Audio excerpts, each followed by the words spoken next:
నమస్కారం గురుగారు. శ్రీమాత్రే నమః. గురుగారు, ఇప్పుడు ఎవరన్నా ఒక ఇంట్లోకి వెళ్ళినప్పుడు ఆ ఇంట్లో కాస్త పరిస్థితులు ఏమీ బాలేదంటే ఏదో వాస్తు దోషం ఉంది అని చెప్పేసి అనుకుంటూ ఉంటారు. అది ఒకటి. ఇంకొంతమంది వాస్తుపరంగా అన్ని చూసి కట్టుకున్నా కూడా ఏదో ఇబ్బంది పెడుతుందని చెప్పేసి ఒకళ్ళు అంటారు. అంటే మనం ఇంట్లో ఏదేది ఎక్కడెక్కడ పెట్టాము అది పెట్టాల్సిన చోట పెట్టకుండా ఉండడం వల్ల కూడా వాస్తు దోషాలు ఏర్పడే అవకాశాలు ఉంటాయంటారా? శ్రీ గురుభ్యో నమః. శ్రీమాత్రే నమః. వాస్తు అంటే వస్తు లక్షణం.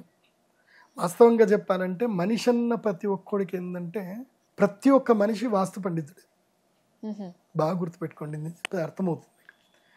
ఇప్పుడు ఉదాహరణకి ఎవరైనా సంగీతంలో పాట పాడుతున్నారు, మీకు సంగీతం రాదు కానీ వాళ్ళు సంగీతంలో అపశృతిలో పాడుతున్నారు. మీకు సంగీతం రాకపోయినా మీరు పసిగడతారా? పసిగట్టరా? తెలుస్తుంది. పక్కన పసిగడతారు. వీడవాడరా ఈ కుండ్రేగలు పడుతున్నాడు అని అంట. మెమొరీ అనేది చాలా గొప్పది. సో వస్తు లక్షణం అంటే అర్థం ఏంటంటే ప్రతిదీ వస్తు లక్షణం. ఇప్పుడు ఒక మనిషి మనం వెళ్తా ఉంటే వాడికి ఏదైనా అంగవైకల్యం ఉంటే మనం చూడగానే మనకు తెలిసిపోతుంది. వీడేదో సరిగ్గా లేడరా, ఈ ముఖం ఏదో కళ్ళు పెద్దగా ఉన్నాయనుకోండి, ఏదో బాగాలేదు అని అర్థం. అన్ని బాగున్న వాళ్ళు మాత్రం వాళ్ళు అందంగా ఉన్నారు అని అంటాం. లేకపోతే చాలా మందిని మనం అందంగా ఉన్నామని ఒప్పుకోం మనం. అవునా కాదు? ఇది దీనికి ఎక్స్పీరియన్స్ అక్కర్లా, జనరల్ గా అందరికి తెలుస్తుంది. అంటే ఒక వస్తువు ఈ పరిణామంలో ఇది ఇట్లా ఉండాలి, అది అట్లా ఉంటేనే అది దానికి ఒక విశిష్టత. ఇప్పుడు కొంతమంది ఉంటారు కళ్ళు చిన్నగా ఉంటాయి, వాళ్ళకి కళ్ళు చిన్నగా ఉంటాయి, ముక్కు పెద్దగా ఉంటుంది, వాళ్ళు మాట్లాడితే అర్థం కాదు. సో అంటే వాళ్ళు వాస్తు విరుద్ధంగా ఉన్నారు అని మనకు తెలుస్తుంది. అట్లాగే ప్రతి ఒక్క వస్తువుకి ఒక ప్రమాణం అనేది ఉంటుంది. ఆ ప్రమాణంలో ఉంటేనే అది దాని యొక్క ప్రత్యేకమైనది, లేదంటే అది వాస్తు ప్రకారం లేదు అని అర్థం. అట్లాగే గృహముకి కూడా, ఇంటికి కూడా దానికి ఒక ప్రమాణం అనేది ఉంటుంది. ప్రతి ఒక్క చోటు ఆ ఇంటి యజమాని యొక్క జన్మ నక్షత్రము, ఆ ఇంటి యజమానికి సంబంధించిన లక్షణాన్ని బట్టి అతను ఏ ఇంట్లో ఉండాలి అనేది నిర్ణయించబడుతుంది. ఉదాహరణకి జాతకంలో రాజయోగం ఉంది, నువ్వెక్కడో చిన్న ఇంట్లో ఉంటున్నావు, నీ జాతకం ఆ ఇంట్లో ఉండనివ్వదు, నేను బయటికి వెళ్ళగొట్టేస్తుంది. నువ్వు ఉండాల్సిన ఇల్లు ఇది కాదురా అని బయటికి వెళ్ళగొడుతుంది. నువ్వేమనుకుంటావు, నాకు నెగిటివ్ అవుతుంది అనుకుంటా. మనకి నేచర్ ఏం చేస్తుంది అని అంటే నీకు ఒక దగ్గర ఒకటి కలిసి రావట్లేదు అంటే అర్థం ఏంటి అని అంటే అది నీది కాదు అని అర్థం. నీకు ఒక దగ్గర కలిసి వచ్చింది అని అంటే అది నీది, నీ కప్ ఆఫ్ టీ అని అర్థం. సో మనకు కలిసి వచ్చేంత వరకు మనము ప్రయత్నాలు చేస్తూనే ఉండాలి, ఉద్యోగ ప్రయత్నాలు కానీ ఎక్కడైనా సరే. అందుకే జాతకం చూయించుకున్న తర్వాత నేను ఎలాంటి ఇల్లు కట్టుకోవాలి, తూర్పు ఫేసా, పడమట ఫేసా, ఉత్తరమా, దక్షిణమా, నాకు ఏ ఫేస్ బాగా కలిసి వస్తుంది, నేను 2 BHKలో ఉండాలా, 3 BHKలో ఉండాలా, అపార్ట్మెంట్లో ఉండాలా, ఫ్లాట్లో ఉండాలా, లేదంటే ఇండిపెండెంట్ హౌస్ కట్టుకోవాలి, లేదంటే నేను వ్యవసాయ భూమిలో ఉంటే మంచిదా, నేను ఎక్కడుంటే మంచిది, నేను పల్లెటూరులో ఉంటే మంచిదా, లేదంటే సిటీలో ఉంటే మంచిదా, ఇవన్నీ కూడా తెలుసుకోవాలి. ప్రతి ఒక్కటి జాతక ప్రకారం ఇవన్నీ ఫస్ట్ తెలుసుకోవాలి. తెలుసుకున్నాక ఇల్లు అంటే ఏంటంటే సింపుల్గా ఆగ్నేయంలో కానీ వాయువులో కానీ కిచెన్ ఉండాలి, నైరుతిలో తప్పకుండా బెడ్రూమ్ ఉండాలి, ఈశాన్యంలో ఖాళీ ఉండాలి, ప్రతి డోర్కి ఒక విండో ఉండాలి, ఇంట్లో గాలి చక్కగా వెళ్ళాలి, ఇంటి మొత్తం వెళ్తురు రావాలి. ఇదే ఆ వాస్తులో ఉండే బేసిక్ ప్రిన్సిపల్స్. అండ్ ఇంట్లో కీచు శబ్దాలు వినపడకూడదు, ఇంట్లో ఎప్పుడు ఎవడు గొడవలు పెట్టుకోకూడదు, ఇంట్లో రక్తం పడకూడదు, ఇంట్లో ఒకవేళ రక్తం పడ్డా పసుపు వేయాలి, ఆ ప్లేస్లో పసుపు వేయాలి, ఇంట్లో నిమ్మకాయ కొయ్యాలి. తర్వాత ప్రతి అమావాస్యకి ఇంట్లో గుమ్మడికాయ చోటి మనం దిష్టి తీసి పక్కన పెట్టేయాలి, ఇంటికి గుమ్మడికాయ కట్టుకోవాలి, ఇంట్లో ఏవి ముళ్ళ చెట్లు పెంచకూడదు, ఇంట్లో ఏవైనా సరే తుమ్మెదలు కానీ లేదంటే తేనెటీగలు కానీ, తర్వాత ఇంట్లోకి తేనెటీగలు ప్రవేశించిన, ఇంట్లో తేనె తొట్టు కట్టినా అది అరిష్టము. ఇట్లా ఇంట్లోకి ఉడత వచ్చినా లేదంటే ముంగీస వచ్చినా, ఇంట్లోకి కాకి దూరినా అరిష్టము, గబ్బిలం దూరినా అరిష్టము. కాబట్టి ఆ ఇల్లు ఒక వారం రోజుల నుంచి వదిలేయాలి, ఇంట్లో ఉదక శాంతులు చేయించుకోవాలి. ఇలా అన్ని గృహ లక్షణాలు చాలా ఉంటాయి వాస్తుకు సంబంధించి. కానీ నేను నా రీసెర్చ్లో నేను ఈ వాస్తు అని వెంటబడి నాకు చాలా మంది ఇల్లు వాస్తులు చూస్తా కదా, చూసి నాకు ఒకటి అర్థమైపోయింది ఏంటంటే, పోంగానే ఇప్పుడు నేను వెళ్ళేసరికి ఇది బాగా లేదు అని చెప్దామంటేనేమో వాడి ఆర్థిక పరిస్థితి బాగా ఉండదు. నువ్వు ఇది కూల్ చేసిన వాడు కట్టు అంటే, అయ్యగారిని ఎందుకు పిలిపించుకున్నాం రా బాబు, ఈయనకి ఇచ్చేదేమో 10,000 రూపాయలు, ఈయన వచ్చినందుకేమో ఈయన నాకు 5 లక్షలు టోకరా పెట్టాడు. ఇప్పుడు అదొక డౌట్ ఉంటుంది, ఇది మార్చకపోతే ఇంకా అంతే ఇంకా అన్న డౌట్ ఉంటుంది. సో ఏందబ్బా ఈ పరిష్కారం ఏం చేయాలి అని చెప్పి ఆలోచించి నేను ఒక ఫార్ములా కనుక్కున్నా. దానికి ఏంటంటే వాస్తు సంవర్ధన యంత్రం అని ఒకటి ఉంటుంది. ఓహో. ఈ ఫార్ములా కనుక్కొని ఆ ఒక యంత్రం ప్రిపేర్ చేశా. ఆ యంత్రము ఇంట్లో ఈశాన్యం మూలలో కానీ దేవుడి గదిలో కానీ ప్రధాన ద్వారం మీద కానీ పెట్టేసుకున్నాం అనుకోండి, ఇంట్లో ఎంత పెద్ద వాస్తు దోషం ఉన్నా ఇబ్బంది ఏమి ఉండదు. అది అన్నిటిని కూడా బ్యాలెన్స్ చేసేస్తుంది. కానీ కొన్ని ప్రధానమైన తప్పులు మాత్రం చేయకూడదు ఇంట్లో. అవి ఏవో చెప్తాను, ఇవి జాగ్రత్తగా ఇవి నోట్ చేసుకోండి. వాస్తువులో ప్రధానమైన తప్పులు ఇవి ఎంత పెద్ద పండితులైనా ఎవరైనా సరే, నేను బాగా చదివాను కాబట్టి నేను చెప్తున్నాను. ప్రధానమైన తప్పు ఏంటంటే ఇంట్లో మెయిన్గా చాలా మంది ఏంటంటే ఇంటికి స్థలం సరిపోక మెయిన్ డోర్కి అదేవిధంగా మెయిన్ గేట్కి ముందే గుంత తవ్వి అక్కడ వాటర్ ట్యాంకులు స్టోర్ పెట్టుకుంటారు. అవునండి, అవును. ఇది ఉండకూడదు, బాగా గుర్తుపెట్టుకోండి. మీకు ఎంత కష్టం వచ్చినా మెయిన్ ఎంట్రన్స్ మీరు రోజు పోయే దారిలో గుంత ఉండకూడదు, కింద నీళ్లు ఉండకూడదు. కింద నీళ్లు ఉండే గుంత ఉండకూడదు. అలా ఉంటే ఆ ఇల్లు తీసుకున్న యజమానికి 11 ఏళ్ళ లోపల మృత్యు వస్తుంది. కాబట్టి అలా దారి లేకుండా ఇల్లు కట్టుకోండి.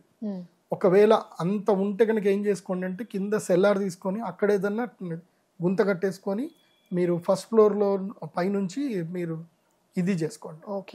డైరెక్ట్గా మాత్రం గుంత ఉండకూడదు, నీటి గుంత ఉండకూడదు. బాగా గుర్తుపెట్టుకోండి. ఇంటికి ఎదురుగ్గా ఎప్పుడు కూడా గుంత ఉండకూడదు. ఇది చాలా ఇంపార్టెంట్. రెండోది, చాలా మంది ఏం చేస్తారంటే ఇంట్లో 100 గజాలు 150 గజాలు ఇల్లు కట్టుకుంటారు. స్థలం లేక ఏం చేస్తారు అంటే మెట్ల కింద టాయిలెట్స్ కట్టుకుంటారు. మెట్ల కింద బాత్రూమ్ కట్టకండి. మెట్ల కింద బాత్రూమ్ కట్టుకుంటే ఇంటి యజమాని అర్ధాయుషుతోటే పోతాడు. అట్లాగే ఇంట్లో ఎప్పుడు కూడా సుఖం ఉండదు, ఆనందం ఉండదు, ఏదో గొడవలు అవుతానే ఉంటాయి. అందరు కుటుంబ సభ్యులే, అందరు ఒక్కొక్కళ్ళు ఇష్టపడేటోళ్ళే, కానీ గొడవలు అవుతాయి. ఇంట్లో ఎప్పుడు కూడా మెట్ల కింద టాయిలెట్స్ కట్టకండి. మెట్ల కింద ఎప్పుడు కూడా అది కావాలంటే కాళ్ళు చేతులు కడుక్కోవడానికి జస్ట్ నీళ్లు పెట్టకండి, కానీ మూత్ర విసర్జన కానీ మల విసర్జనకు సంబంధించి స్నానాలు చేయడానికి కానీ పెట్టుకోకండి. మామూలుగా మీరు ఏమన్నా ఇప్పుడు ఎందుకోసమంటే ఇంత చిన్న స్థలంలో ఏం చేసుకుంటారు, ఈ అంట్లు దోముకోవడానికి కావాలంటే ఏదైనా పెట్టుకోవచ్చు, అంతవరకు ఓకే. కానీ మాత్రం ఏమి కట్టకండి, మెట్ల కింద ఏం కట్టకూడదు. తర్వాత ఎగ్జాక్ట్ నైరుతి మూలకి, అంటే ఈ ఇల్లు ఇలా కార్నర్ ఉంటే సౌత్ వెస్ట్ కార్నర్, ఎగ్జాక్ట్ నైరుతి మూలకి టాయిలెట్ పెట్టకూడదు ఎప్పుడు కూడా. నైరుతి మూలకి చాలా మంది ఏం చేస్తారంటే ఎగ్జాక్ట్ నైరుతి మూలకి వెళ్ళి టాయిలెట్ కొంతమంది పెడతారు. కొంతమందికి వెస్ట్ ఎంట్రన్స్ ఉంటే ఏం చేస్తారు అంటే వెస్ట్ ఎంట్రన్స్ లో వెస్ట్ వైపు నుంచి సౌత్ వెస్ట్ నుంచి మెట్లు తీసుకొని దాని కింద టాయిలెట్స్ కడతారు.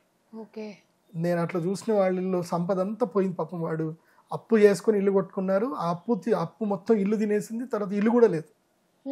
అట్లా ఎప్పుడు చేయకండి. సో అదొకటి. ఇంకోటి ఏంటంటే కొన్ని ఉంటాయి, నేను ఇందాక చెప్పాను ముళ్ళ చెట్టు పెట్టకూడదు. ప్లస్ ఇంకోటి ఏంటంటే ఇంట్లో ప్రతి చోట చక్కగా వెంటిలేషన్, గాలి, ఇట్లా మీరు విండోస్ ఓపెన్ చేస్తే ఇంట్లో చక్కగా గాలి ప్రసరణ జరగాలి. బెడ్రూమ్లో చాలా మంది ఏం చేస్తారంటే నైరుతిలో బెడ్రూమ్ పెట్టుకుంటారు. ఇక నైరుతిలో మొత్తం క్లోజ్ ఉంటుంది, ఇంకా వెళ్తురు రాదు, గాలి రాదు, ఏం రాదు. ఇక ఆ ఇంట్లో వాళ్ళకి తప్ప ఆ వాసన ఇంకోళ్ళకి మాత్రం భరించలేరు. అట్లా ఉండకూడదు. ఇంట్లో ఏ స్మెల్స్ ఉండకూడదు, ఎప్పుడు కూడా ఫ్రెష్ ఎయిర్ ఫ్లో అవుతా ఉండాలి. అది మెయిన్, అదొకటి చూసుకోండి. ఇక మిగతా అంటారా, జనరల్ రూల్స్ కొన్ని ఉంటాయి. ఇంట్లో ఆడవాళ్ళు ఏడవకూడదు, ఎంత కష్టం వచ్చినా ఆడవాళ్ళు ఏడవకూడదు. ఒకవేళ ఏదైనా కూరగాయలు కట్ చేసేటప్పుడు ఏది జరిగినా రక్తం పడింది, ఇంట్లో రక్తం పడిందంటే ఇమ్మీడియట్లీ అక్కడ పసుపు వేయాలి, రక్తం మీద పసుపు వేసి తుడిచేయాలి, క్లీన్ చేయాలి. తర్వాత నీళ్ళల్లో ఉప్పు వేసి ఇల్లు క్లీన్ చేసుకోవాలి. ఇంట్లో ఎవరికైనా రక్తం వచ్చింది అని అంటే మాత్రం దానికి ఏదైతే షార్ప్నర్, ఏదైతే కత్తి వల్ల జరిగిందో ఆ కత్తి అయినా బయటపడాలి, లేదంటే ఆ కత్తికి కుంకుమ నీళ్ళల్లో ఒక గంట సేపు ఉంచాలి. సో కొన్ని అరిష్టాలు జరుగుతాయి అన్నమాట. సో అవి జరగకుండా చూసుకోవాలి. ఇంత కొన్ని బేసిక్ మినిమమ్స్. అండ్ ప్రతి అమావాస్యకి కానీ ఎప్పుడైనా ఒకసారి ఇంట్లో ఏం చేయాలంటే కొన్ని పిడకలు తీసుకొచ్చి ఒక దాంట్లో పిడక వేసి, పిడక కర్పూరం పెట్టి ఇంత నెయ్యి వేసి కొంచెం గాయత్రి మంత్రం చదువుకోవడము, లేకపోతే దేవ మంత్రం చదవడము, ఒక 11 సార్లు స్వాహాకారాలు ఇవ్వాలి. సో ఇంట్లో మొత్తం ఆవు పిడకలతోటి పొగొచ్చింది అనుకోండి, ఇంట్లో ఉన్న అరిష్టాలన్నీ పోతాయి. ఇవి చిన్న చిన్న బేసిక్స్, ఇవన్నీ కూడా ఎప్పుడో అందరు చేసేవాళ్ళు. అవి చేస్తే చాలు. ఇంట్లో కనుక చెదబడితే కనుక ఇల్లు తప్పకుండా వదిలిపెట్టాలి. ఇంట్లో చెదబడితే ఇల్లు వదిలిపెట్టాలి. ఆ చెదమందులో ఏవో అన్ని కొట్టుకొని మళ్ళీ శాంతి చేసుకున్న తర్వాత ఇంట్లోకి రావాలి. ఇలాంటి కొన్ని నియమాలు ఉంటాయి వాస్తులో, బేసిక్స్ ఇవి, అంతకుమించి ఇంకేం ఉండదు. తర్వాత దక్షిణమే తూర్పుకి దక్షిణానికి పడమనికి తల చేసి పడుకోవచ్చు కానీ ఉత్తరానికి తల చేసి పడుకోకూడదు. ఇలా కొన్ని చిన్న చిన్నవి ఉంటాయి. కాకపోతే ఇక మిగతా అన్ని కూడా మీకు తెలుసుకున్నా తెలుసుకోకపోయినా ఒక్కొక్కళ్ళ టేస్ట్ ఒక విధంగా ఉంటుంది, ఒక్కొక్కళ్ళ ఇల్లు ఒక విధంగా ఉంటుంది, ఒక్కొక్కళ్ళ జాతకం బాగా ఉండదు. ఇప్పుడు ఇల్లు అంతా మంచిగానే ఉంది, జాతకం బాగా లేదు, గొడవలు అవుతాయి. ఇంట్లో అందరూ ఉంటారు, ఇంట్లో దాదాపు ఒక 5 ఉంటారు సభ్యులు. ఇంట్లో ఎవరిదైనా ఒక్కళ్ళ జాతకం బాగా లేకపోయినా ఇంట్లో గొడవలు అవుతా ఉంటాయి. సో అన్నిటికీ ఒకే సొల్యూషన్ నేను కనుక్కున్నది ఏంటంటే వాస్తు సంవర్ధన యంత్రం. ఈ యంత్రం ఇంట్లో పెట్టుకోండి. ఈ యంత్రము ఆర్డర్ చేసి తెప్పించుకోండి. ఇంట్లోకి రాగానే మంచిగా గురుగారిని పంతులు గారిని ఏమన్నా పిలిపించుకోండి. యంత్రానికి పురుష సూక్తంతో స్త్రీ సూక్తంతో అభిషేకం చేయండి. తుడిచి గంధం కుంకుమ పెట్టేసి లామినేషన్ చేసేసి ఇంట్లో ఒక దగ్గర మూలకు పెట్టేసేయండి. అంతే. అంటే కనిపించినా పర్లేదు అంటారు? ఎవరు కనిపించినా పర్వాలేదు. ఇంట్లో ఎక్కడ పెట్టుకున్నా మంచిది. బెడ్రూమ్లో మాత్రం పెట్టుకోకూడదు. ఈశాన్యం రూమ్లో కానీ లేదంటే వంటింట్లో దేవుడి గదిలో కానీ పెట్టుకోవచ్చు. హాల్లో ఎక్కడైనా పెట్టుకోవచ్చు. పైన పెట్టుకోవాలి. పైన ఒక ఫ్రేమ్ చేయించేసి ఎవరు తగలకుండా పెట్టాలి. చిన్నపిల్లకి అందరికి తగలకుండా కొంచెం ఎత్తులో పెట్టాలి. ఎత్తులో పెట్టి రోజు ఎట్లాగో ఇంట్లో మనం పూజ చేసుకుంటూ ఉంటాం. ఇంట్లో అగరబత్తి అంతా చూపిస్తాం. కొంచెం ఆ యంత్రానికి అగరబత్తి చూపించేసి దండం పెట్టుకుని మనం ఎప్పుడైనా బయటకు వెళ్ళేటప్పుడు యంత్రం దండం పెట్టుకుని పోతే సరిపోతుంది. ఈ యంత్రం ఏంటంటే ఇంట్లో దుష్టశక్తులు వచ్చి ఇప్పుడు ఎవ్వరికి గొడవలు పెట్టుకోవాలని కోరిక ఉండదు. కొన్ని ఆవహిస్తాయి కొంతమందికి, చాలా మంది అది ఒప్పుకోరు కానీ నేను చూస్తాను కదా, ఆవహిస్తాయి.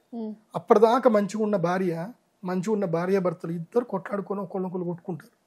ఇద్దరికి ఒకళ్ళొకళ్ళు అంటే ప్రేమ, కానీ ఎందుకో కొట్టుకుంటారో వాళ్ళిద్దరికీ తెలియదు. ఎందుకు అంటే కొన్ని దుష్టశక్తులు ఆవహిస్తాయి ఇంట్లో. అవి రావద్దు అని అంటే మన ఇంట్లో ఒక యంత్రం ఉండాలి. ప్రతి ఇంట్లోనూ వాస్తు సంవర్ధన యంత్రం ఉండవలసిందే. అది లేకుండా ఇల్లు ఉండకూడదు. అది ఓకే. నిజంగానే వాస్తు అంటేనే చాలా మంది చూపించడానికి భయపడుతూ ఉంటారు, ఏదైనా మార్చాలి కూల్చాలి అని చెప్పేసి. వాటన్నిటికీ కూడా విరుగుడుగా ఒక యంత్రం సాయంతో వాస్తు దోషాలన్నీ కూడా క్లియర్ అయిపోతాయి. చాలా పెట్టుకుంటే చాలు. అంతే. చాలా చక్కగా తెలియజేసినందుకు ధన్యవాదాలు గురువు గారు. శ్రీమాత్రే.